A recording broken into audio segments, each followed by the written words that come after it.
Hello, America. My name is Ron Williams from NBC News. Today we'll be talking about the Vernonia School District versus Acton case. Vernonia forced athletes to take drug tests. This is a violation of the Fourth Amendment. We will talk about this more, but first let's go to Ollie Williams for the weather. How is it out there, Ollie? It's raining sideways! Sounds rough, Ollie. Do you have an umbrella? Had one! Where is it? Inside out 2 miles away! Is there anything we can do for you? Bring me some soup! What kind? Chunky! Now over to Cy in Vernonia High School District. Swanson from Vernonia, Oregon, and I'm here with the varsity athlete. And what sport do you play? I play varsity football. Do you have any previous record of using any drugs? No, sir, I do not have any previous record of drugs. Do you think taking a drug test was violating your rights?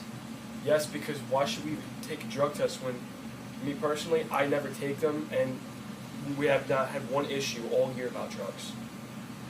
So, Cy, tell us exactly what's happening in Vernonia. Well, an official investigation led to the discovery that many high school students were participating in illicit drug use. School officials were then worried that it increases the risk of sports-related injuries, which made them agree to adopt the student-athlete drug policy, which authorizes random urinary samples during testing of a school athlete. James Acton, a student, was denied participation in his football program when he and his parents refused to consent to the testing. In response, the school district offered special classes, speakers, and presentations to students intended to deter drug use. It brought specially trained dogs to deter drugs also. The protocol of the random drug testing program the district initiated was straightforward. All athletes would be required to submit to the program as a condition of participating in sports. All athletes were tested at the beginning of the season, and 10% of athletes were selected each week and tested randomly. The samples were collected in a manner that also preserved their modesty.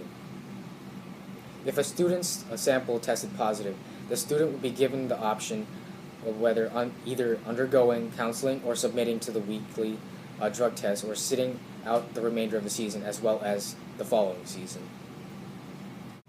Now, Ron, can you please explain the Fourth Amendment? Yes, the Fourth Amendment is the right of the people to secure in their persons, houses, papers, and effects against unreasonable searches and seizures. Shall not be violated, and no warrants shall issue, but upon probable cause, supported by oath for affirmation and particularly describing the place to be searched and the persons or things to be seized. Now, is a suspicion a real reason to search these students for drugs? To me, yes, but I'm going to have to see what the Supreme Court decides. We just got a decision from the Supreme Court. The final decision was 6 votes for Vernonia School District and 3 votes for Acton. Justices Rehnquist, Scalia, Kennedy, Thomas, Ginsburg, and Breyer voted for Vernonia High School District, while Justices Stevens, O'Connor, and Scouter voted for Acton.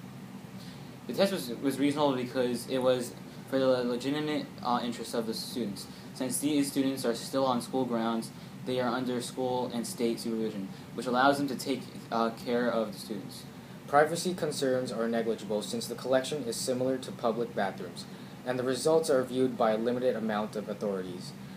The governmental concern over minorities completely overrides any cases against the drug test.